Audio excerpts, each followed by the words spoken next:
Good evening, everyone. We'll be getting started right at 5:30 at our regularly scheduled time. Just want to get on here a little bit early, give everyone a chance to sign on, tell a friend to tell a friend. We'll be talking about Election Day and Prop 208. And that goes for our panelists too. Please feel free to share, like, comment, let the world know that we're on this program. As you all know, it's a pretty big day, and we need to do our part to make sure that the community is as informed as possible. Good evening, everyone. See folks signing on, that's great. Make sure you like, comment, and let the world know that you are with us today. We want to get as many people to this program as possible. We got some great content, we got some great panelists with us today. We'll be talking about Election Day and Prop 208, what it means, what it entails, how it impact your lives. We'll be getting started just at 5:30. But please get as many people to this program as possible. Like, comment, share. We're on Facebook, we're on YouTube, on both the Greater Phoenix Urban League and the Urban League Young Professionals pages. Election Day is, I guess, technically about 7.5 hours, 6.5 hours away. It is the biggest day in the last 4 years, no doubt about it. We'll be talking about Election Day, the tools, what you need to know when they have everybody in Arizona voting, everybody that's registered at least.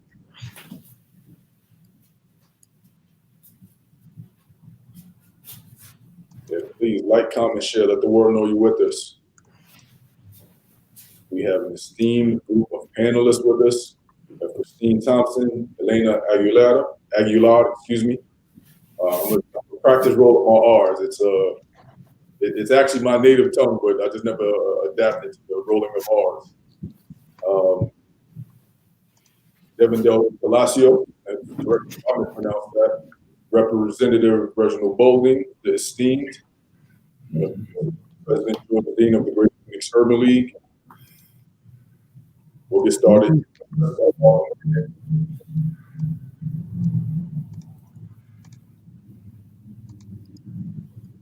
get it started in just about a minute.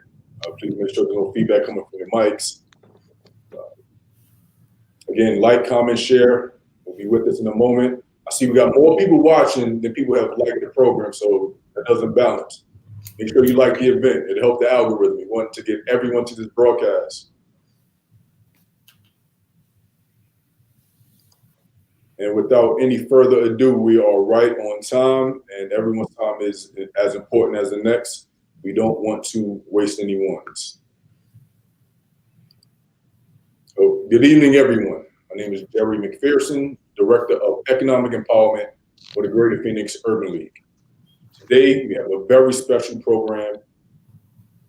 We're talking about Election Day and Prop 208, what it means. Election Day is just about 7 hours away. No doubt about this is the most important day of the past 4 years. We want everybody as informed as possible before heading to the polls tomorrow. As of now, there have been 1.6 million votes within Maricopa County alone submitted, which nearly eclipses the totals of 2016's election. Make no mistake, the community is paying attention. And we want to make those who have yet to vote as informed as possible on some of these ballot measures, in particular Prop 208. Now, without any further ado, I would like to introduce the President and CEO of the Greater Phoenix Urban League, George. Good evening. I'm George Dean, President and CEO of the Greater Phoenix Urban League.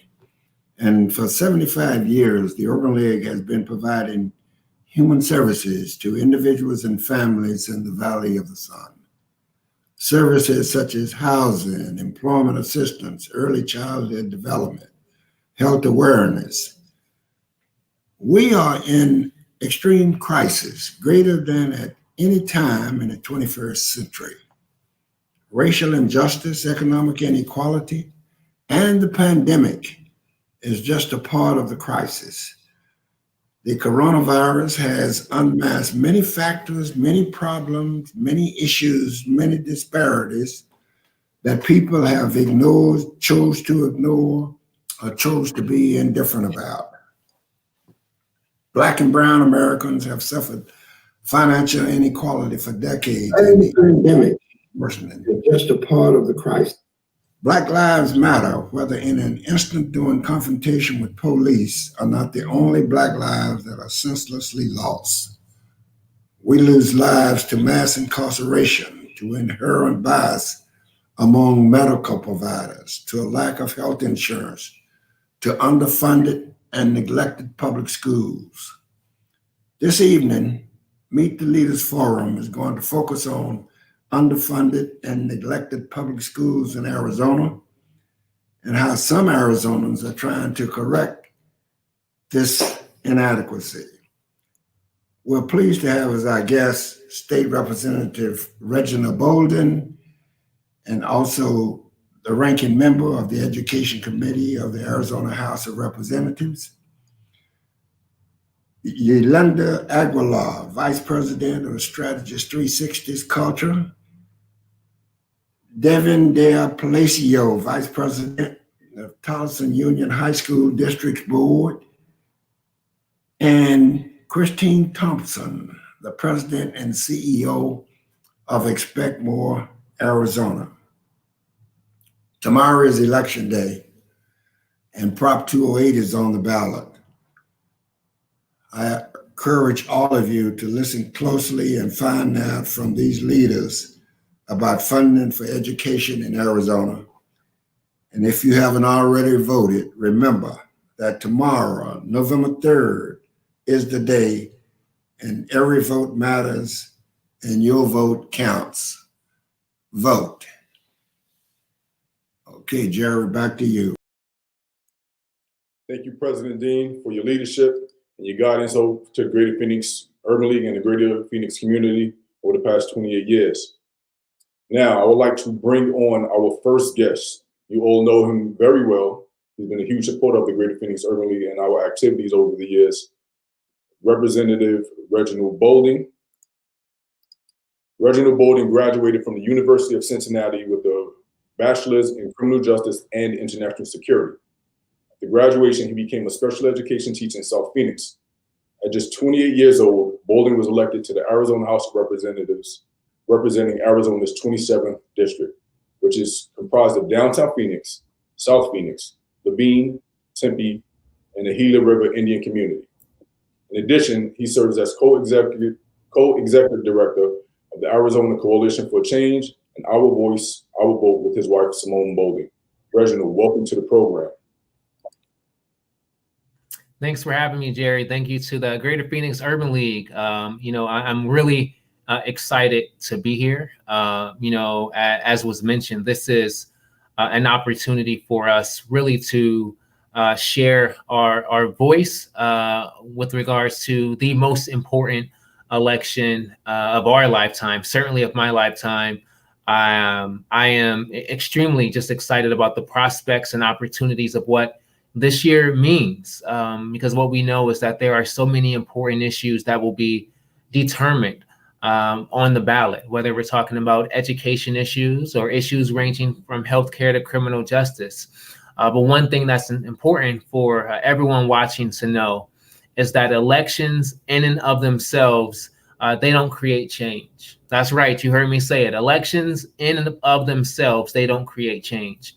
Elections are tactics to create change. Elections allow us to have people in positions of influence who share the values that we do about, strong schools, strong communities, to allow them to be at a position to then create those changes. So I know this year there will be an opportunity for us to get those people in positions of leadership so we can urge, support, and push them to actually create the change that's needed.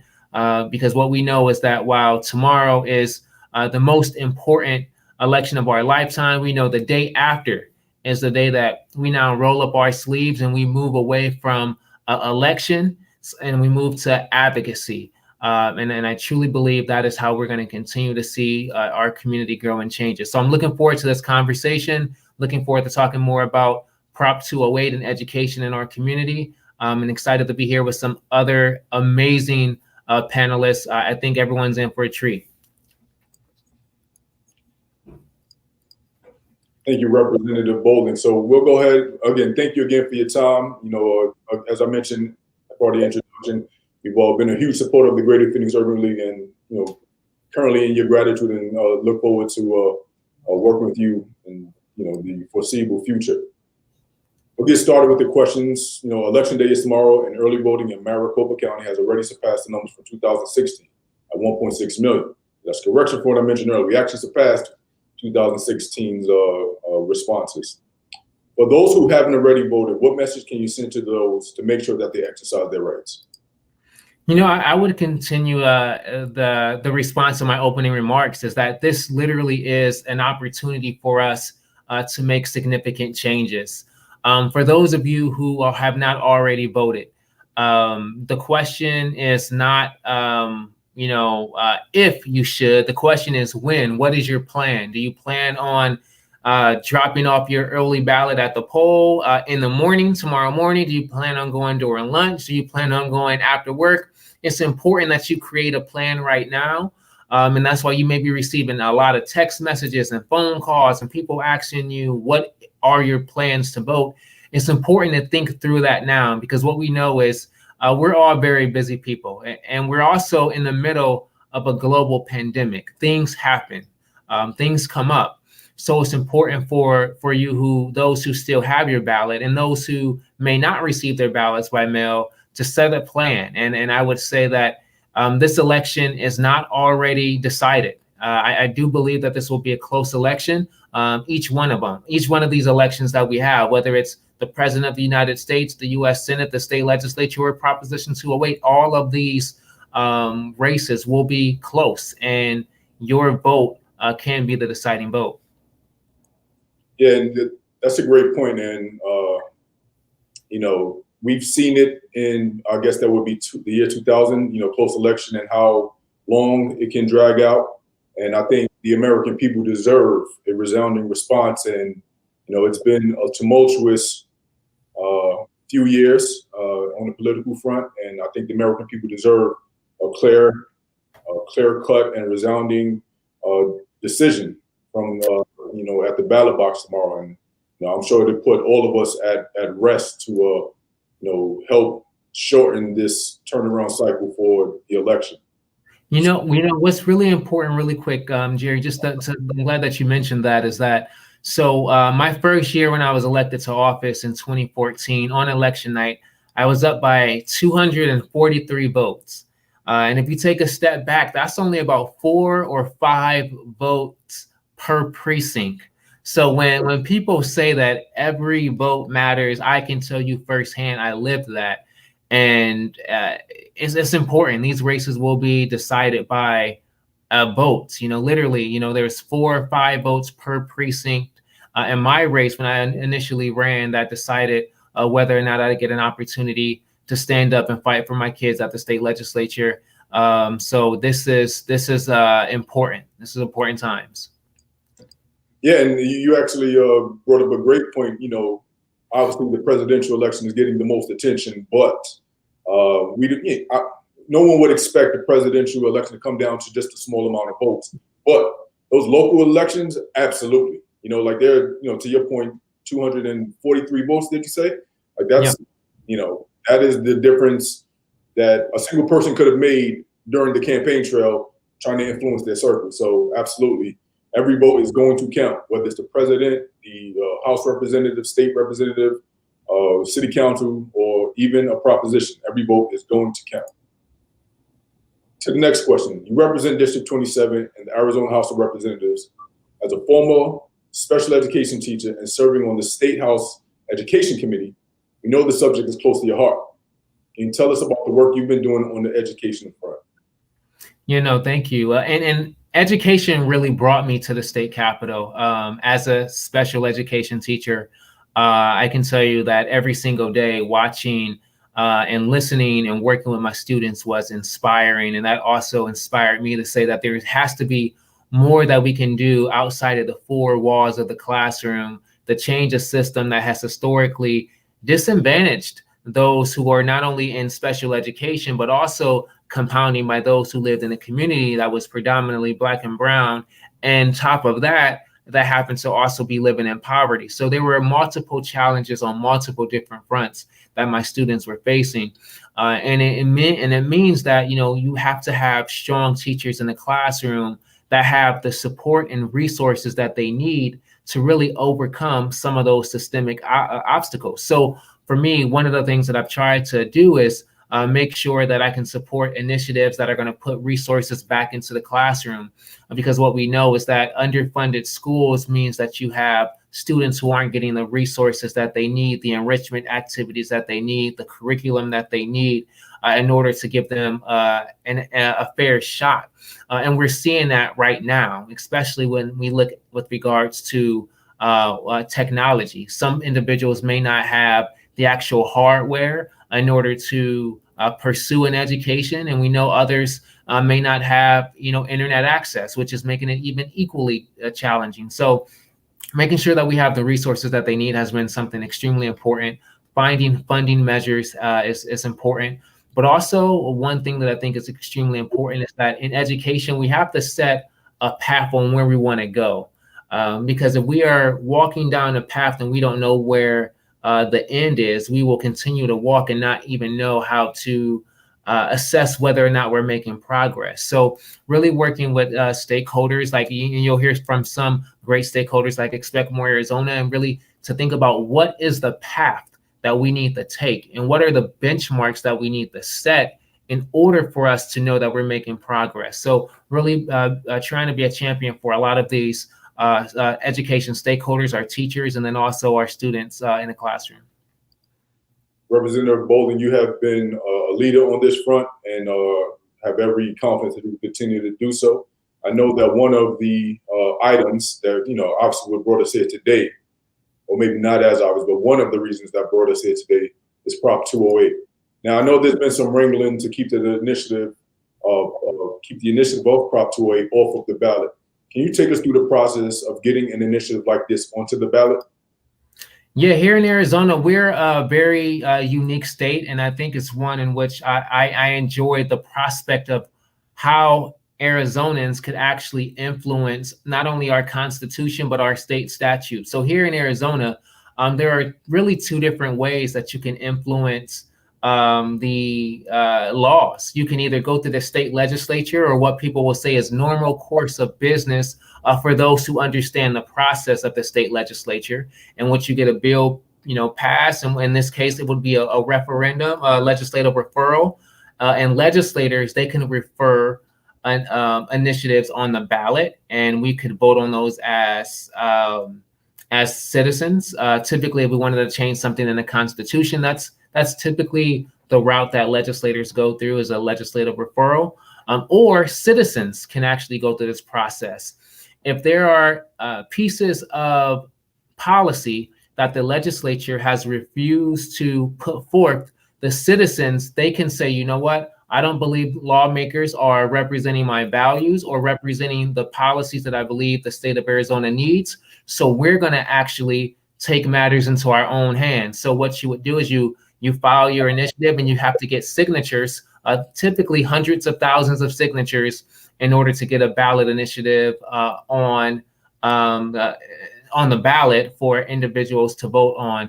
And here with the Proposition 208 or Invest in Ed, they went through that process. Literally, I believe it was over 400,000 signatures. So 400,000 Arizonans, they signed the petition. You know, whether they're at a gas station or a grocery store, wherever else you see individuals holding clipboards and asking for your signature, they went through the normal course of business. And during that process, once they got the signatures, there was a lawsuit, and the lawsuit challenged the language that was on the actual ballot initiative, and that was ultimately ruled. It was not ruled in the favor of the challenger, so the initiative was able to stay on, which I think was the right call, because Arizonans should have the ability to decide whether or not they want to support public funding for our education system to the tune of nearly $1 billion a year and have a fair shot at doing that. So I think it was the right call. And I think because of that, what you'll see is voters really valuing what resources can do and how resources can transform our community when you give us an opportunity to do that. Great point. And, I am, I jokingly say I should be on the Arizona Tourism Board, because I'm just a huge fan of the state. It's from back east. I've lived in a couple of different states, and Arizona is ripe with opportunities. And one of the small examples of that is how a regular citizen can take action and get a initiative of this significance onto the ballot alongside the same ballot that will be voted for the president. That is, it may sound simplistic in form, but it's pretty significant knowing that you live in a state where you have this, or you can have this kind of influence. No, it's huge. It's huge, and we've seen it a number of ways. Whether it's raising of the minimum wage in Arizona, whether it's providing additional resources of education in the past. So we know it's possible. We know it's something that can happen, and as you mentioned, that's what makes Arizona a great place to live. Absolutely. Now, everyone watching in the audience, I've asked you a number of times. I'm going to ask you again. Please like, comment, share. Let your friends and family, your network know that we are talking about Election Day and Prop 208. This is our last shot. This is our last chance to get this information into the voters who hopefully will be walking into the ballot box tomorrow and making informed decisions. And maybe someone isn't. So let's take the opportunity to educate as many folks as possible. Again, if you are watching online, please, if you have a question for Representative Bolding or any of our panelists today, we are open to taking those questions. Representative Bolding will only be with us for just a few more minutes. So if you have a question for Representative Bolding, get them in now and afford yourselves an opportunity to connect with one of our local representatives. Get to the next question I have. So, in short, I know we spoke about it. You touched upon it at length, but going to tell us, simply put, why is Proposition 208 so important to the future of Arizona? I think one of the biggest things that it's important for people to know is that Proposition 208 is the same thing that we put on our red T-shirts for every Wednesday. It's the same thing that when you saw a sea of educators, teachers, and supporters go down to the Capitol. It's the same thing as when you saw people standing on streets holding signs and we were honking the horns. So Proposition 208 and Invest in Ed, Red for Ed, it's all the same thing. And I think that there has been strategic messaging to make it seem as if Proposition 208 is something that's entirely different from that and separated from that it's only about taxes. The reality is that Proposition 208 is about investment. It's about investment in our education. And if we had the ability to name the proposition Invest in Ed, and that's it, I truly believe more people will understand that. But Proposition 208 is simply put an initiative that is going to provide an investment in not only our teachers, it's going to provide an investment in our students, it's going to provide an investment in the supports that we need in order to make sure that we have a strong functioning system. Because the reality is, and over the last several years, ever since, in fact, 2008, what we've seen is a divestment, sort of a divestment in education.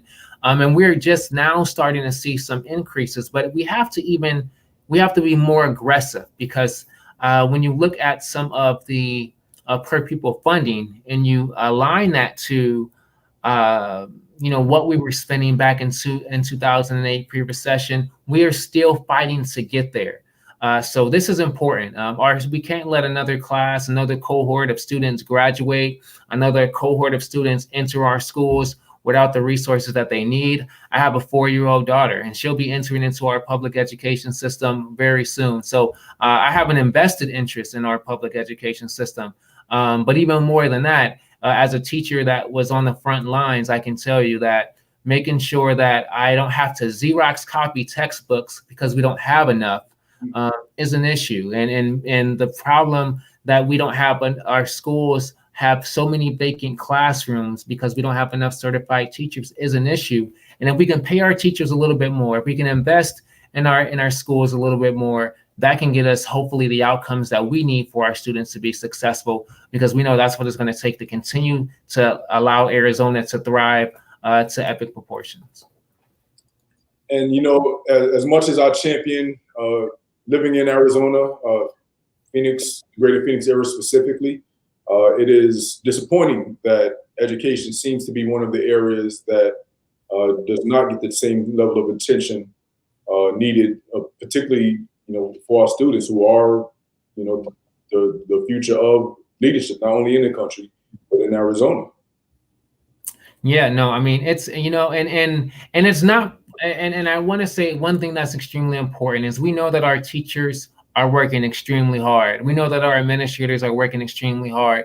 We know that our school board members, and we have two outstanding here today that you'll hear shortly, who are actually putting forward policies in place to make sure that their schools are operating well. They're doing whatever they can, but they can't do it alone. There has to be an investment.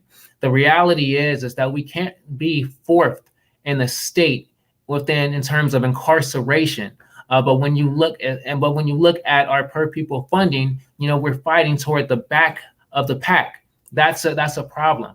And we have to make sure that we reprioritize what we value here in the state of Arizona, and you reprioritize that by the investment that you make. And that investment has to be in our kids. That investment has to be in education.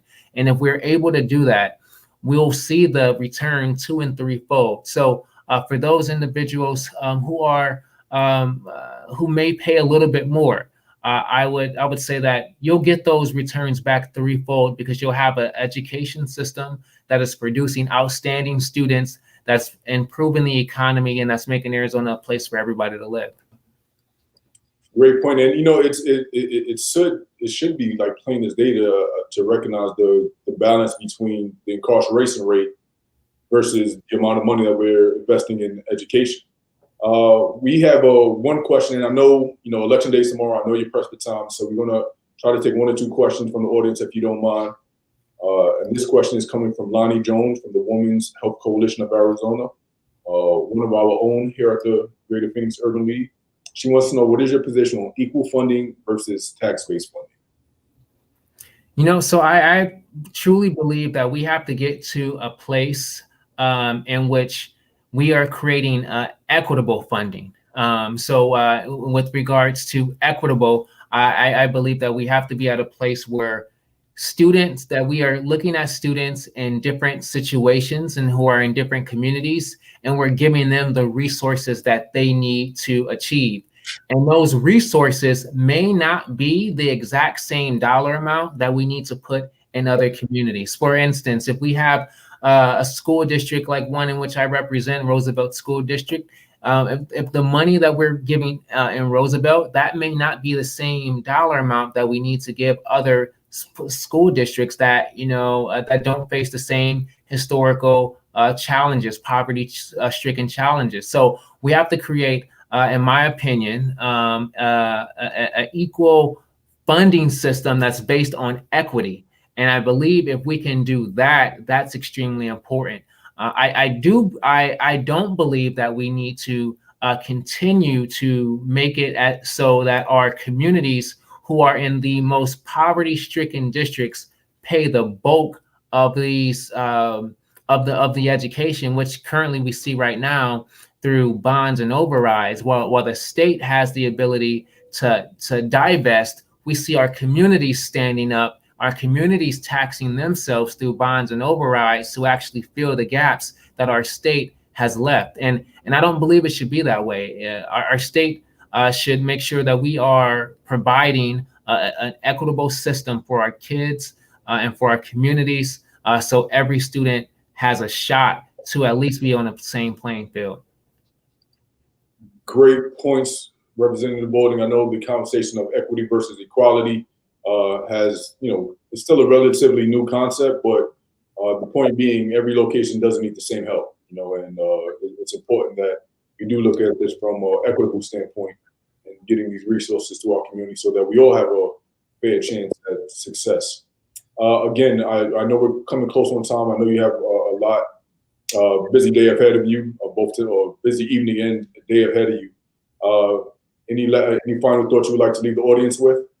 I just want to say I'm really excited by the direction of the Greater Phoenix Urban League and the prioritization of what's happening through policy and how these policy implications are affecting our communities. And you all providing an opportunity for our community to actually hear directly from those stakeholders who are on the front lines in these positions that are going to have a direct impact. So I truly believe that the Greater Phoenix Urban League has the ability and has the ability to be a strong voice here in our community and will continue to allow not only policymakers, those who are leading nonprofit organizations to know that the Urban League is a place of partnership and a place of prominence with regards to where we want to move our state. So thank you for having me, and I look forward to everyone voting this election. Let's do it. You have until 7 p.m. tomorrow. That is your last shot. Let's do it. Representative Bolding, firstly, thank you for those kind words. We here at the Greater Phoenix Urban League take heed to the direction that we're going in that you've articulated. And good luck tomorrow on the election tomorrow. I know you'll still be on the campaign trail until the last moment, but thank you for joining us and look forward to having you working with the Greater Phoenix Urban League in the near future. Thanks for having me. That was Representative Bolding, representative of the Arizona House in District 27. We will now pivot to the rest of our program because I assure you we have some great, actually, firstly, to be clear, that was great content provided by Representative Bolding, great insight from someone working in these areas, working to help shape policy and influence what happens in our state as well as the direction that it goes in. So thank you for Representative Bolding for sharing that insight. Now, I would like to begin introducing our panelists who will be with us today.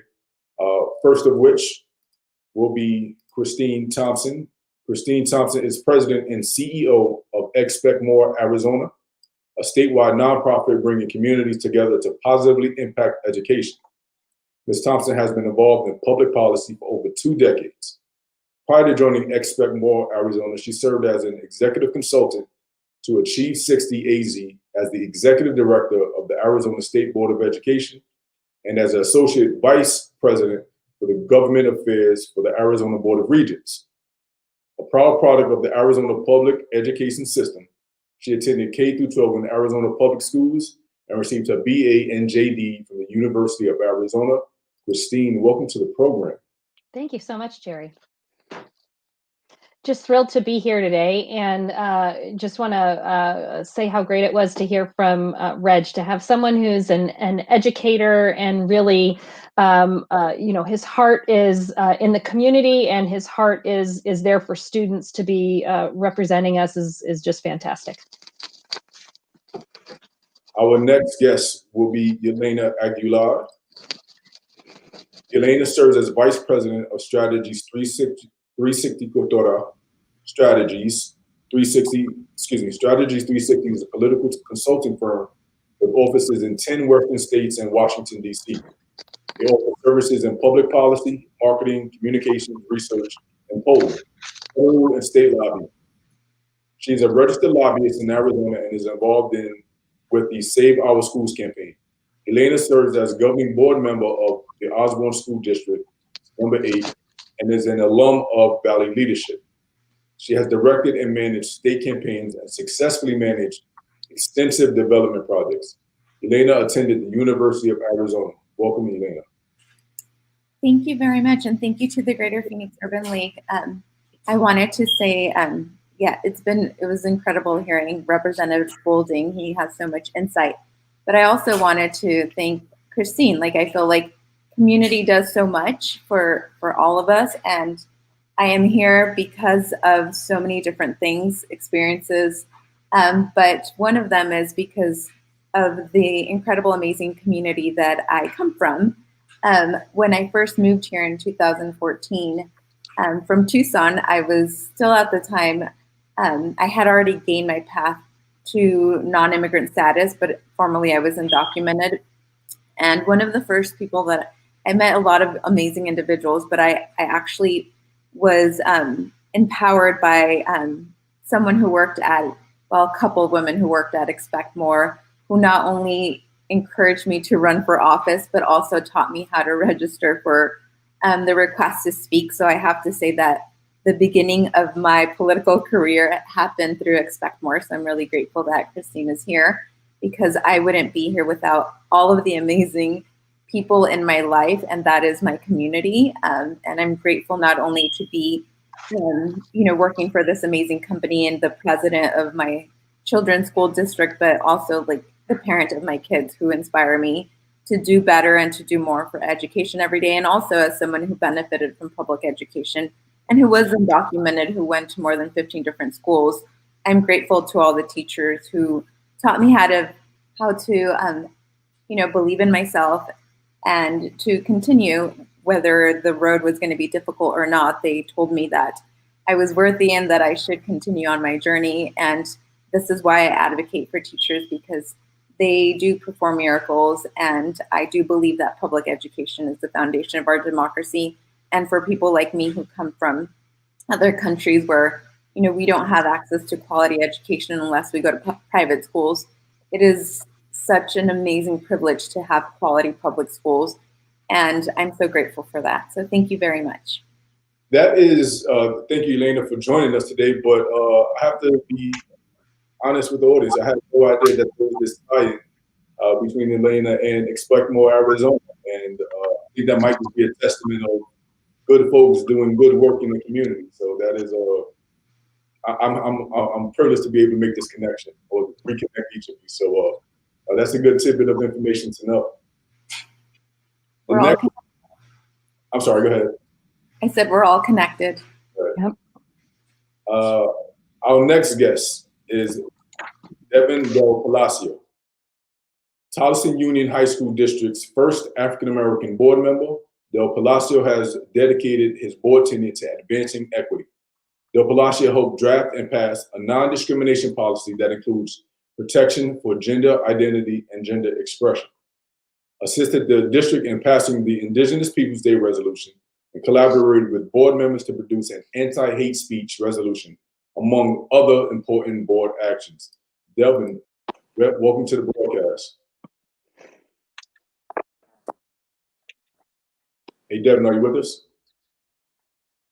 I believe you may be on mute.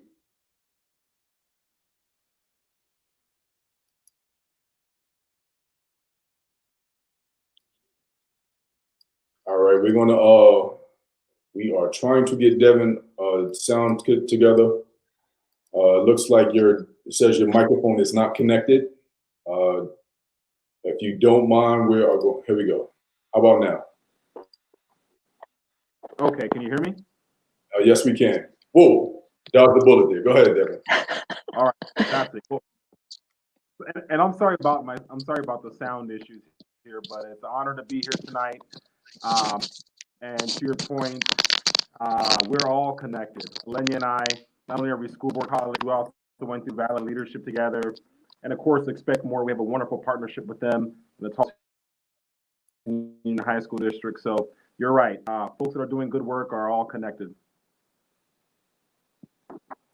Right. I am deeply happy that we were able to get that audio thing figured out. I know we have great content and insight to share this evening. So glad we are still able to provide that platform for you to do so. So we'll go ahead and get started into one portion of the conversation. And it's election day. I cannot hammer home enough the importance of this. This is going to be, quite frankly, the most important day of the past 4 years. And I know each of us have been active in our respective roles in the community. So I guess I would just like to kind of reintroduce Christine and all of our panelists, but we'll start with Christine. And kind of just tell us a little bit about the work you've been doing over the past few months as it pertains to voter outreach. Well, thanks, Jerry. One of the things that we do at Expect More Arizona is try to give tools and resources to voters so they can make informed decisions about education. So on our website at expectmorearizona.org/vote, we've got just an amazing amount of resources that helps voters ask questions of candidates, find out who is running for the various offices, everything from the top of the ticket, as you know, who's running for president. Not that anyone really needs to research that; it's all over our airwaves. But all the way down to some of the smaller races that are extremely impactful for education, like school board races, which impact the decision making in our schools, our community college boards that are elected, and as we've talked about a little bit today, Prop 208, which is looking to invest funding into education. So we've got resources to help connect voters with candidates. We've got resources to help explain issues to voters, to tell them a little bit about how each level of government impacts education. And then we've also got tools that helps describe what the ballot initiatives are and what a yes vote and a no vote means. Over the last few months, we've also had some really great partnerships with organizations to help encourage people to vote down ballot. So at the top of the ticket is the presidential race. And as I mentioned, as you go down the ballot, you get to smaller and smaller local elections, and those can be incredibly impactful for education. So we had some really great partnerships with organizations across the state to really emphasize equity as an issue that we need to be mindful of in this election cycle, to ask candidates issues about equity, and to really lean in on that space. So we're really proud of that work that we've done this year in helping to support organizations that are really getting out the vote. But in our capacity, really helping give people the tools to ask the right questions of people who are running for office. Awesome. Now, Ylenia, just same question. Just take a moment and tell the audience about the work you've been doing on the voter outreach front.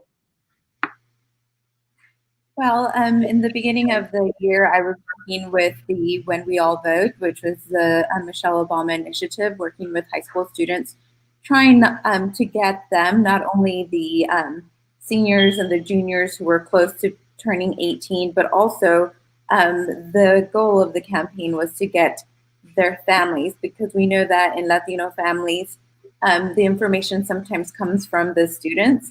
If we're first generation or immigrant, or sometimes in our household we have mixed statuses or family members who don't speak English, so we know that the information usually comes from the students. So trying to engage all of the students and their families and their neighbors and their tios and their tias to get registered to vote, because we knew the importance of the election. So I've been working on that initiative, and also through other projects, Save Our Schools, which is another contract. They've been working diligently on trying to get people to become aware of the education issues, and they've invited multiple candidates who are running for office, for state legislator and for school board offices, to share the platforms with our constituents. We know that we're under this pandemic and we can't go to in-person events, but through social media, through Facebook Live, through Zoom, we've been able to host presentations and give these candidates an opportunity to share their platform and why they're running and why education is a priority for them. So voters can become informed, because we know that if we educate our community, they will become informed voters. Sometimes you don't know who you're voting for based on just their website. So this was an opportunity for them to share their platform, and we work closely also with Expect More and other partners to ensure that we are not just working on this alone, because we know that this work can't be done alone, that we need to work in partnership and in collaboration with other people, because we're all trying to attain the same thing, which is ensure that we are educating people, that people are actually registering to vote, that they turn out to vote, and that they know who they're voting for and why they're voting for them. Ylenia, you sound like you had a busy few months, and we definitely appreciate the work that you've been doing. We'll now go over to Devin del Palacio. And Devin, let's just make sure your microphone is working. Are you with us? All right. Can y'all hear me? All right. Yes, we Can you hear can. me? Yes. All right. Yeah, just tell us a bit about the work you've been doing in the community as far as voter outreach over the past few months.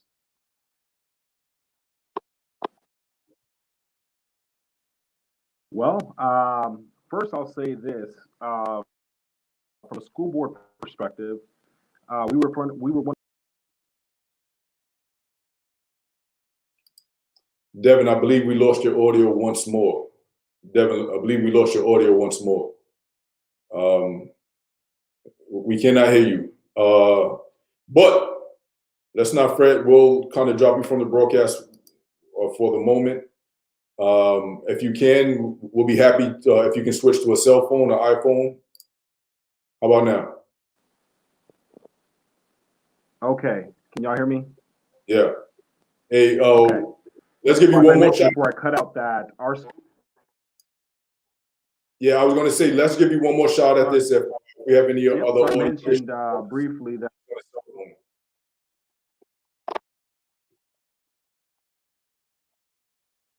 Okay. As I mentioned previously, that our district became one of the first school districts to actually make the election day a holiday. We really wanted to highlight the importance of civic engagement. We really wanted to give the day off to our teachers, our staff, and really for our students to recognize how important this is. So that's a huge celebration in our community. Number two, I've obviously just been getting out there, ensuring that, through my role in the Democratic Party, ensuring that we're reaching everybody in the community and that everyone knows what's on the ballot and what's at stake this year. And so that means hitting the phones, joining panel discussions such as these to talk about the importance of voting and civic engagement. And so.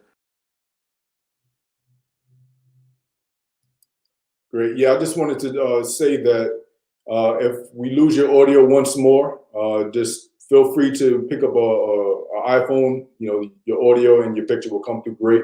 Rest assured, this isn't CNN or Fox or any, MSNBC. It may look that way, but don't worry. These technical glitches happen. We're trying our best to provide, valuable content to our audience. So yeah, if your audio goes out once more, let's go ahead and try to get that figured out. But yeah, we'll kind of pivot to the other most important topic that we're here to talk about is Prop 208. And I'm going to take a moment to flash on screen what Prop 208 represents and what it means. The Greater Phoenix Urban League, we want to make sure that we are providing the most valuable information to our community and making them aware of these ballot initiatives. While we may have our opinions on who or what initiatives we want to pass, it's most important that we inform you as best as possible. So just to educate everyone, and this may take up a bit of the screen, but we'll all bear with it. But a yes vote on Prop 208 enacts a 3.5 income tax in addition to the existing income tax of 4.5% on income above $250,000 for single individuals and $500,000 for those filing jointly, and distribute the revenue from the 3.5% increase to teacher and classroom support, staff salaries, teacher mentoring and retention programs, career and technical education programs, and the Arizona Teachers Academy. We'll take a moment just to flash what a no vote would tell you.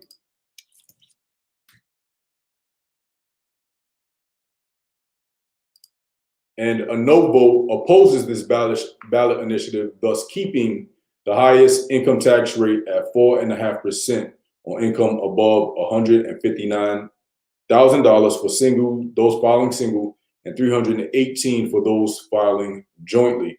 So yes, again, just wanted to take a moment to be ultra clear on what this ballot initiative means. And ultimately, we're talking about directing funds to our schools and those working within them.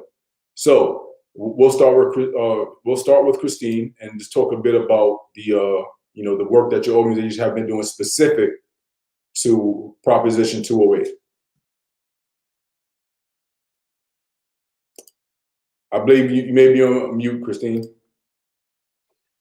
Yeah, I muted myself so you wouldn't hear me coughing, so I apologize. Our organization took a position of support of Prop 208. It's not a perfect initiative, but right now we really need investments in education. We've seen, for a decade, we haven't seen the investments that we need in K-12 education. And if we just take a look at average spending, if Arizona compared to the national average, we're spending about $3,000 less per pupil than the U.S. average. That's just in state dollars. If you add in local tax dollars and the property taxes that you pay, we fall even farther behind. The fact of the matter is we don't have a system that is equitable right now and is really supporting students everywhere they need to be. We've got a teacher recruitment and retention crisis. We are not meeting the goals of the Arizona Education Progress Meter. That is 8 key indicators to show us as a state that we've all agreed on, the improvements we need to have in everything from quality early learning through 3rd grade reading, 8th grade math, high school graduation, all the way through post-secondary attainment. That's adults having a degree or credential. And we really need to take a hard look at how we can invest in all of education, P through 20, early education, K through 12, and higher education in order to really get this, get our system in a fashion that's going to really unlock the potential of not just individuals, but of our communities as a whole. So our work at Expect More Arizona, as I said, we are a nonpartisan go-to source for information. We did take a position of support, as I mentioned, but we really wanted to focus on giving people the tools to make their decisions about the ballot initiative, and we're happy to provide that support to the community. Thank you, Ylenia, and thank you, Christine. And we'll go over to Ylenia and just talk about the work that your organization is doing specific to Prop 208. Well, I'll speak first on my role as a school board member. I think one of the main issues that we have is, as Christine mentioned, is teacher retention. We currently, underpay our teachers, and we are 49th in the nation. And in order for us, it changes, it varies daily of the amount of teachers who've left the profession now because of the pandemic and the fears that they have, which are valid, and in a state where they are not valued, where they don't have a competitive wage, where it's such a difficult place to be a teacher. I really do believe that we need to do more, and we have for decades in our state, done away with and completely just underfunded education. And this is something that we need. As a school board member, I'm telling you, this is something that school districts need. And this is the way that, unfortunately, we had to go and, collect these signatures of these petitions, because our state legislator just doesn't do it. Our governor doesn't step up. So here we are. And I can speak as far as as a parent. I have a son who's in high school, who's a junior, and I have a 7th grader.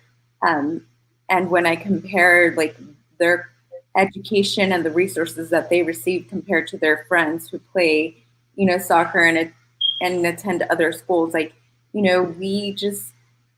we are just underfunded, and we definitely need, we need this as, a support for our education system, because it is tragic that we are having to do this, but this is the state that we live in. And like Representative Reggie mentioned in the beginning, elections don't really change the path. It is individuals who we elect who, with their ideas and their policy changes, can make a difference. So I truly believe that, and a vote in favor of this will help Arizona's children, all children. And if we want a prepared workforce, we need to invest in our children first.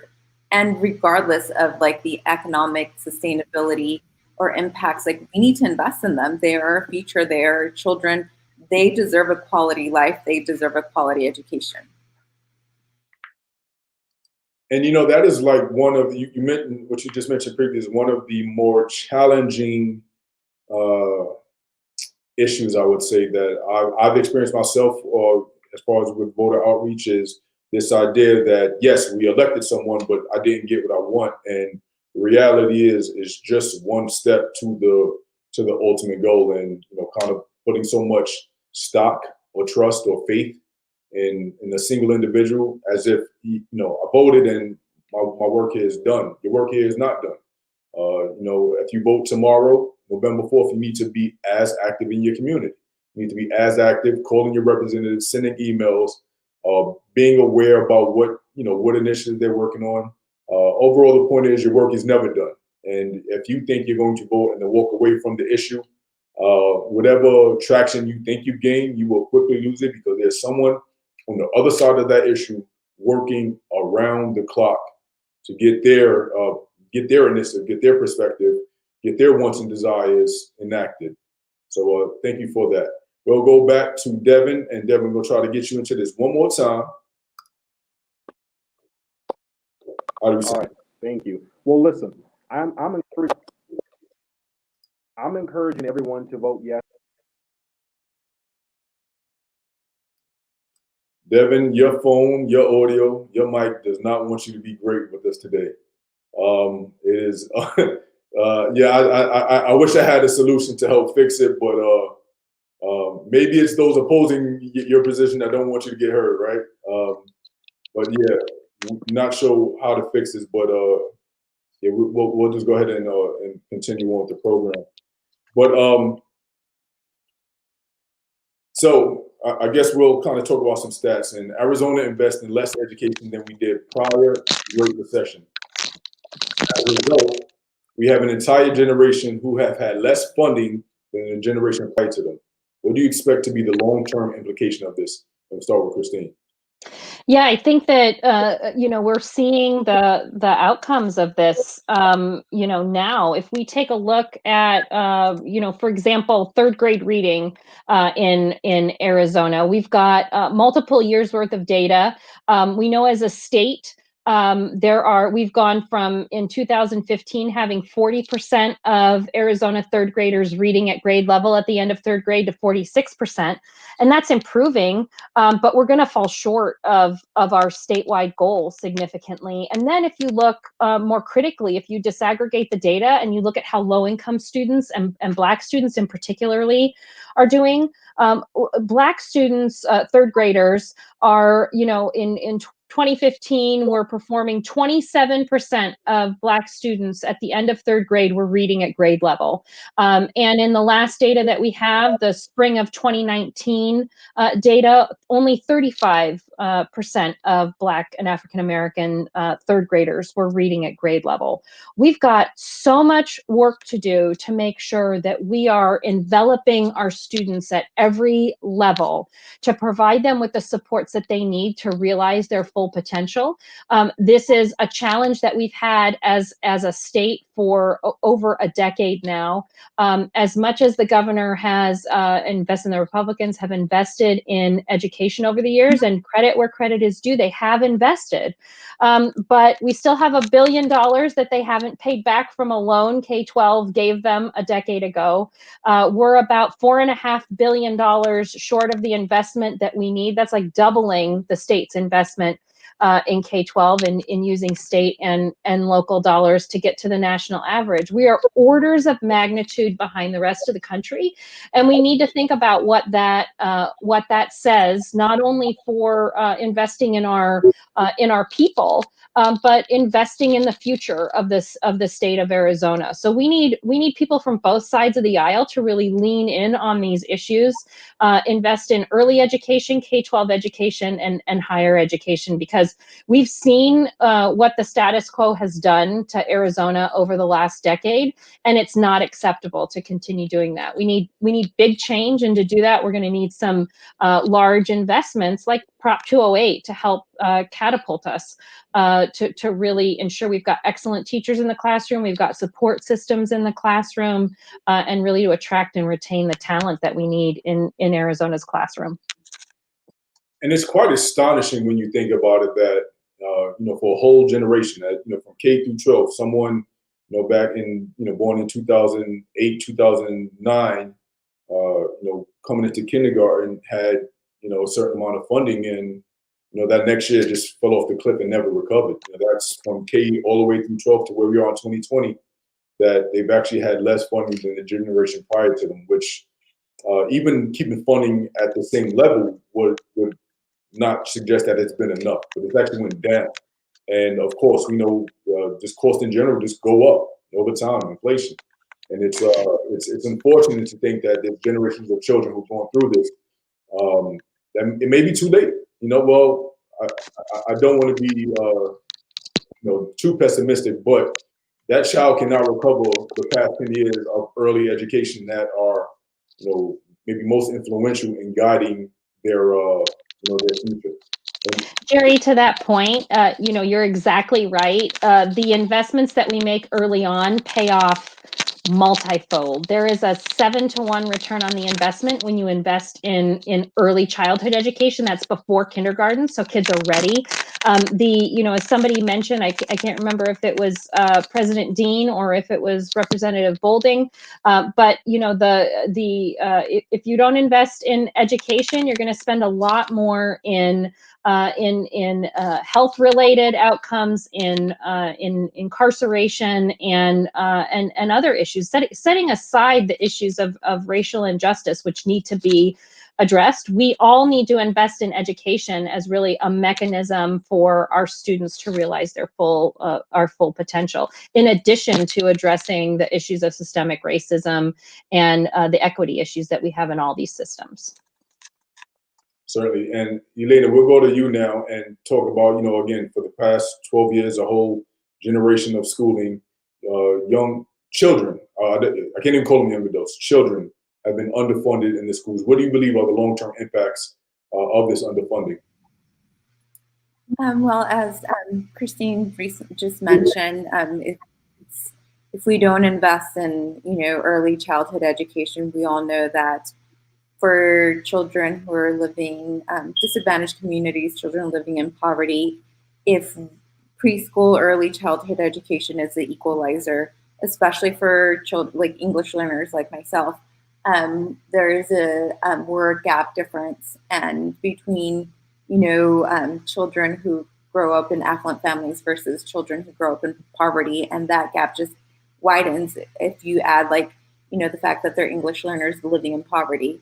So, like she mentioned, if we don't invest in education and if we continue to not provide the adequate funding and have an equitable system, we will continue to see the rate of dropouts increase, prison rates increase as well. That is the reality for Latino, Black, and Indigenous communities.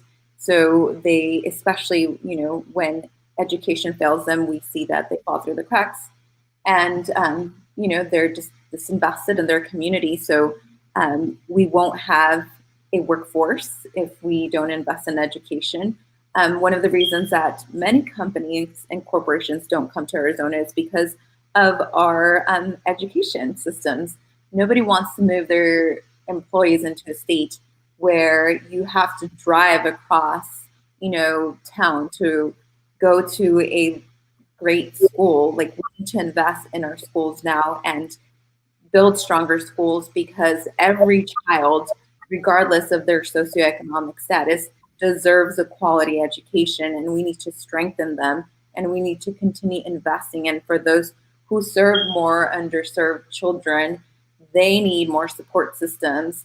They need the early childhood opportunities. We need to fully fund early childhood and kindergarten and provide like additional supports. But we can't even talk about that when we have all of these other issues, like teachers leaving every day, and the crisis that we're under, the pandemic, only makes things harder for us. Because now, like every school district, because in this globe, we are the only country that left it up to school board members to make these decisions when we are not health experts. And we all have a local control of what's going to happen, how we reopen, how we close schools. So that also affects, our teachers and their desire to stay, depending on their situation. And every teacher situation is different, just like every family situation is different. And we're going to see, our enrollment numbers decrease. So funding is critical to everything that we do in a school district. So, we need to ensure that we have funding, adequate funding, and that we continue to fight for, for education and funding, because we are not going to have a prepared workforce if we continue on this path. And I'll actually come back to that, because you touched upon another question I had, but specific to corporations not wanting to relocate to Arizona because of the idea of having to basically sell their current employees that come to, we want to move to Arizona, but, we give you great weather 9 months out the year, but we can't make any promises regarding a basic level of education for public schools. And quite frankly, the alternative to that is increasing their salaries to compensate for paying for private school. Like, that isn't reasonable. That, no matter how much of an increase you give them, that just simply isn't going to be a viable solution for a whole swath of employees within a corporation. Like, that's just not going to be a viable option. We have Devin back. I'm sorry, was someone going to respond to that before? I was just going to say, we don't even have enough private schools to take all of those students. Right. People are asking the questions when they want to relocate here. I've heard this over and over again over the last 3 years from our economic development leaders around the state that, 10, 15 years ago, the questions were, what's your tax climate? Now the questions are all around education. What is your education climate like? What's your K-12 system like? What's your higher education pipeline look like, both in community colleges and in universities? And I think now with the pandemic, I think there's been an additional light shown on the importance of early childhood and both making sure you've got a quality early learning center, but also how integral that is to the care of our youngest, so that parents and caregivers can go back and be productive at work. So I think that we need to bolster these systems, not because it's one or the other, but because we need all of this working together to really be a strong state. And I guess this is the great opportunity to plug the work that we're doing at the Greater Phoenix Urban League with our Head Start early education program, where we are providing early education for, I believe the number is 1,100 children between the ages of 3 to 5. So unshameless plug. We have Devin back on the line with us. So, with all complete respect to Devin, who has carved out the time to join us, we're going to give him every opportunity to join the conversation. But this is your last chance. Devin, we're back with us. So we were just talking about this most recent generation not having sufficient funding from the generation prior to them. Would you feel to comment on what the long-term implications of that will be? Well, I'll tell you what, we're in the 6th consecutive year of a teacher shortage. The 6th consecutive year of a teacher shortage. Arizona, we're facing a looming crisis. If we don't have educators in the classroom, who then is going to educate our students? Who? So the passage of Prop 2A is extremely critical in that it will go to help us fund quality teachers, to pay them what they're worth. It'll also help us recruit counselors and teachers' aides. I mean, the passage of Prop 2A, it would benefit all Arizonans, right? It's going to benefit all Arizonans. And I do want to dispel a few myths out there. The opposition has done a very good job at sharing its impact on small businesses, but this isn't a corporate tax. This isn't changing the corporate tax code, right? It's a 3.5% surcharge on income, taxable income over 250,000, or if you're a couple, 500,000. So, for example, if you're a couple that makes $500,000, $501,000, you're only taxed on that first $1,000. That works out to be $35 a year. $35 a year. Come on now. As it's been said here earlier tonight, we have to make an investment in our own community if we hope to see returns. And Ylenia hit the nail right on the head. Many corporations struggle to come to Arizona because they know that our investment in education is just not present. But you know who does come to Arizona? Companies that take advantage, such as call centers, et cetera. And that's no disrespect to people that work for them. I'm talking about the people that own them. They come here because they know they can get cheap labor. They know that the workforce and investment in education is not where it's at, so they can hire an entry-level basic worker for a basic minimum wage. And so not only corporations, but even the military. So for example, we've had the military tell us point blank that top officers did not want to get stationed at Luke Air Force Base because they were worried about the schools in the area. So if that doesn't send a clear message to our community, I don't know what does. And the fact that we invest more, or we spend more dollars per inmate that we do that are locked up than we do our own students and teachers in our schools is a real problem. It's a real problem. And we got to ask ourselves as Arizonans, is this what we want for our children? Is this what we want for the future of Arizona? If we want a workforce, if we want safe communities, you must invest in education. Education is a great equalizer. And as it's been said here many a times here this evening, it shouldn't matter which zip code that a child is born into. Everyone should have equitable access to a good education. And you get that by first having the resources to properly fund high quality teachers. That is a astonishing stat that we are spending more on inmates per person than we are on our children. That's a profound stat, actually, and if that doesn't kind of provide some perspective on where we are, I want to say as a country, but this is Arizona that we're talking about. I know prison population is a national problem, but again, as far as everyone watching this today, you can take immediate impact on that in some small way tomorrow at the ballot box. But we know that this is a much larger problem, both nationally and in the state. But the idea that we are spending more money on per person for inmate than we are, our children is disturbing, to be frank. But Devin brought up a point that I wanted to go back to, and many of those who are against Prop 208 do so out of concern for small business owners. How would the passage of Prop 208 impact our small business owners? Christine? I think that, there's going to be some small business owners who are impacted and others who are not. So I know there's been a number of small business owners who've been pretty vocal in their support of Prop 208. Still, there are others who are deeply concerned that there's going to be some flight of some high income earners.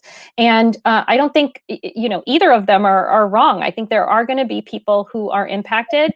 And I think that there probably are going to be some people who don't want to pay the tax and they'll up and leave. But part of me, I know those people might hire people in the state, but I think we also need to think about how those people are coming here and investing not just their tax dollars, but their philanthropic dollars and other money in the state. I think all of that is going to be important. It's going to be a tremendous challenge, I think, moving forward.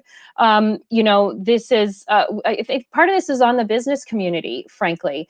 I was part of discussions sitting at a table to try and come up with other solutions, other taxes that some might have felt were more would have been distributed differently across many tax brackets or in different sources of tax revenue. But I think there were business community leaders who thought it was easier just to say no. So props to the teachers who said enough's enough, and we need we're going to put our shoe leather and our passion for our students first, and put something on the ballot. It might not be perfect, but we need this investment desperately in education. I think that's what's really important as we move forward. Yes, some businesses will be impacted. There will be others who are not, but I think some of those obstacles, I think we'll really see what the impact is over the next several years. And I suspect that they'll become an equilibrium, and we'll figure out some left, and we'll see what the impact is. But I know there's business owners who are happy to lean in and further invest in education. I read a stat just yesterday, actually, that was talking about the idea of states increasing taxes and the impact it has on relocation. And I believe the number is 47% of people who move to states that do not have 47% of people move to states who have a lower state income tax rate. That means 53% of the people either move to states that have the same or higher tax rates. And what that suggests is people aren't moving because of the state tax rate. If it's a 50-50 proposition, then they're not moving specific to that. The other thing to be mindful of is people who relocate do so for job opportunities, whether it's they move for job opportunities and or because they're young. Moving is a young person's game. Once you get to the point of being a successful business owner and you're in that higher tax bracket, the state tax rate isn't going to move the needle on whether you move or not. You're too tied into the community. You have too much influence, or you got community ties, you got social ties that you're just not picking up and fleeing to save money on the tax rate. So I think there are a number of different stats that we can help dispel that. What I did want to open the floor up to is the idea that, is there a scenario where this would actually help small business owners? And Ylenia, would you like to take a stab at that? You're on mute. Sorry, my computer's been acting up, so it's been really hard to unmute and mute because it says that it's going to restart soon. So, well, one thing that I will say about small business owners and the effects and impacts that it does have is that, for small business owners who have a taxable income anywhere near the level of being impacted of the proposed tax increase, for small business owners in Arizona, the median income is $48,698, according to the U.S. Small Business Administration. So that doesn't affect, a lot of small businesses because they would have to have a tax income above $250,000 for single filers or $500,000 for married filers. So it really doesn't affect a large percentage of our small businesses.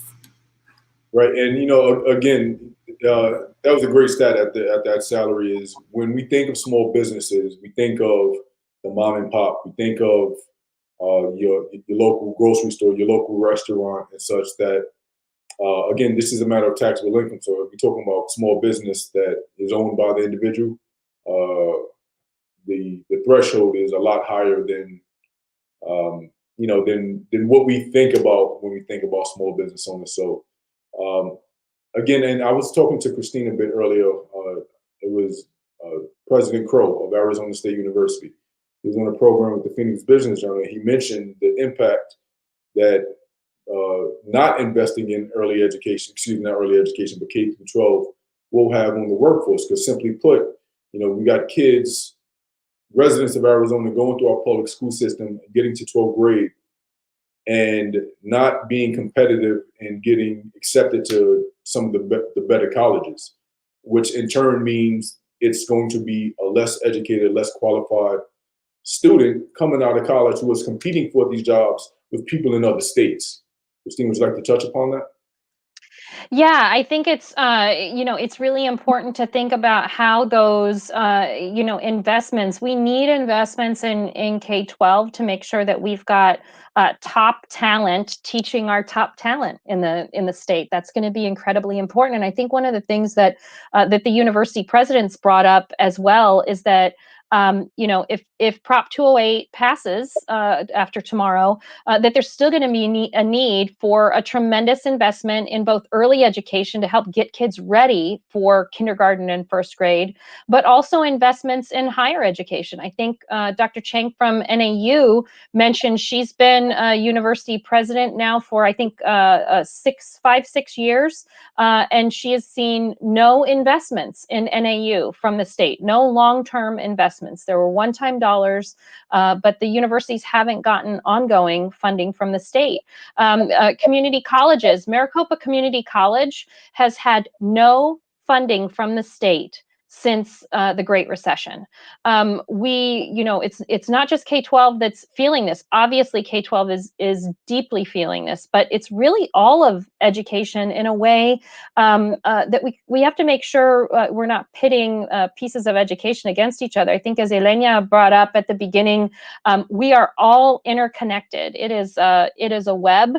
The quality early learning setting that allows a fantastic opportunity for a young child to grow and develop and be ready to start kindergarten running, also allows that parent or caregiver to go back to work and be more productive, or potentially even get upskilling and get a new credential or their first degree. And that's all going to be incredibly important. So I think we really need to think about how all of this is interconnected. It's going to take all of us working together to solve these problems, because it's not just the vote tomorrow that's going to make a difference. It's going to take that concerted effort. Democracy's hard work. It's going to take all of our effort to make sure that our elected officials know what our priorities are and that they need to act on those priorities. That was a message. Democracy is hard work. And that is a point that we need to drill into all individuals in our society that want democracy, that want fairness, that want to have a voice. Democracy is hard work. The other point that I wanted to call out is it's important to note that ballot measure impacts K through 12. It does not have influence on higher education, which, as Christine mentioned, is desperately starving for resources as well. Again, if we're talking about what we've done since the Great Recession, funding at K through 12 has been lessened since that point, but Maricopa Community College system hasn't gotten any funding either, which is, now I'm informed on that. So again, whether Prop 208 passes or not, the work cannot stop there. It's not going to be the fix. It's not going to be the magic elixir. It is something that's going to take concerted effort for the duration, for the long term, to help impact our community. If you are watching in the audience, feel free to get your questions in right now. We are coming close on time. I want to give you opportunity to ask our esteemed panelists some questions that you may have. So again, if you have any questions, please feel free to get them in right now, right now. And we'll get a chance to ask these questions to our panelists. So Elaine, I know that you're now back with us. Did you have any comments on that idea? No, I think she covered everything. She did an amazing job at covering what it really looks like and articulating it. What I will say, and although Proposition 208, like you mentioned, doesn't cover funding for community colleges, like as a school board member in a K-8 system, like if my kids aren't prepared in the early years, in their K-8, their formative years, they're not going to make it, and they're not going to graduate from high school, and they're not going to make it to the community college or the university. So it is so important and critical to invest in, education now, because we want them to be career ready, and we want them to be successful. We want them to have a good quality life. We want them to grow up to be, good citizens of this city, of this state, of this nation, of this world. And that happens through education and a quality education. I am here because so many people invested in me, and because I grew up during a time where education was funded, and this is my connection to the Greater Phoenix Urban League. I met Natalie and I talked about my experience of going to Head Start. So if it weren't for that opportunity, my mom, she doesn't, to this day, she doesn't speak English. So Head Start really did, allow me to learn a lot of things that prepared me for kindergarten. So I'm grateful for that. And it's going to take a concerted community effort.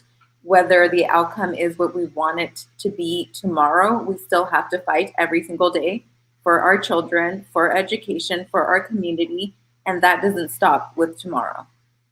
And so, yes, I have to give great acknowledgement to Ylenia Aguilar. She's been a champion of me and helpful force for me here at the Greater Phoenix Urban League. I'm sure she'll come by my office tomorrow to brag that she got a shout out on this program. We're coming up close to time, so there's a couple of questions coming in from the audience, and want to kind of address those. And the first of which is, how confident are we that the funds will actually make it back to our schools and teachers? The proposition is really clear on where the funding needs to go. So the proposition says it goes into specific funds that go directly to schools. So half of the money goes to increased pay for teachers and classroom personnel. A quarter of the money will go to pay for student support services personnel. So when you think of this, think of things like classroom aides, media specialists, the librarians, health assistants, those type of things. They're really helping to support students as well. 10%'s got to go to support mentoring and induction support programs to make sure we can keep teachers in their first 3 to 5 years of teaching. Once they reach that milestone, they'll stay with that career, but we need to make sure that they feel supported as professionals. Also, there is 12% that goes to a new career training and workforce funds that would be distributed to career and technical education programs in K-12. And then finally, there's 3% that goes to the Arizona's Teachers Academy. That's the program through the state universities that really that supports funding scholarships for future teachers who commit to teaching within the state. So the language of the ballot initiative is very clear about where the money goes. There is not funding for administrative expenses. And I think paired with our already robust system of accountability measures that we have, with our lowest in the nation per pupil administrative spending, I think that that this money can really make a difference. And that is a great piece of information. I know that is one thing that in speaking to folks that have expressed maybe discouragement about that Proposition 208 is, how do we know the money is actually going to go where they say it's going to go? But it sounds like the bill is very clear in how that money is to be distributed. I want to get one last question in, and I guess Representative would please try to be concise as best possible, so we don't spend too much time or pass our allotted time. It's not like anyone got anywhere to go, right? But aside from creating a new tax, what are some other solutions that will help close this gap? Ylenia, we'll start with you. Other solutions that will close this gap in education, well, fully funding education, so we wouldn't have to resort to initiatives and collecting signatures. Our legislator could, take the initiative. And Christine, would you have any input on that? Yeah, I think to Representative Bolding's point at the top of the webinar, we really need to make sure that we're providing equitable supports to students. So what my kids might need, who've grown up in a language-rich environment, in a privileged environment, is very different than a student that comes from a low-income household that might be an English language learner. and we need to recognize those supports. So we know what best practices work in early literacy. We know that 8th grade math is a gatekeeper for high school graduation and enrollment in college and for credentials afterwards. I think there's a lot of promising things that we can do, but we need to make sure that there's enough funding to really undergird to make these good decisions. So it's a mix of policy and funding that we need to be really mindful of. This has been a very informative conversation. I greatly appreciate each of you and our panelists for attending. And actually, I just need to take a moment and give an acknowledgement. We did have Greg Moore of the Arizona Republic scheduled to join us today.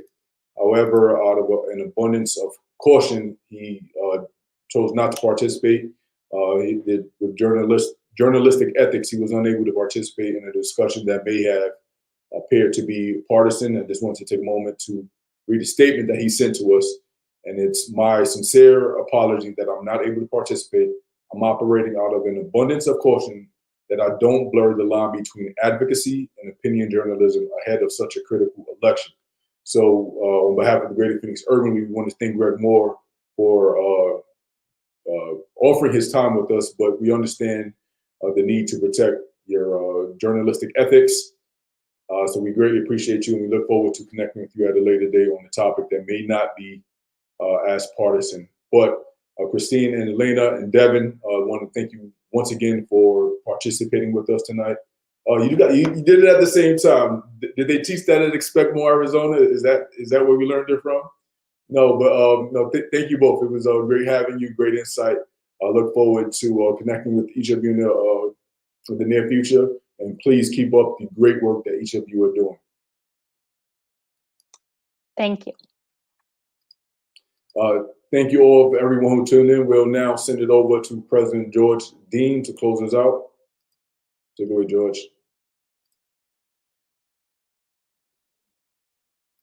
I believe you're on mute, George. I believe you're muted, President Dean.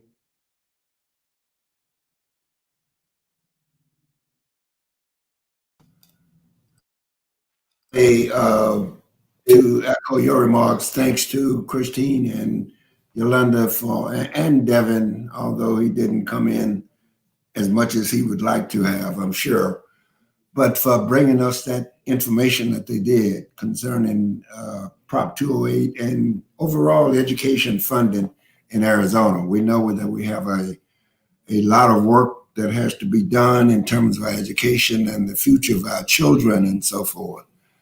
You know, we say in the Urban League that our children equal our destiny. And if we want our destiny to be greater than what it is up to this point, we got to make sure that our children and our future leaders and so forth are well educated, receive the quality type of education that is necessary to make them become productive citizens and so forth.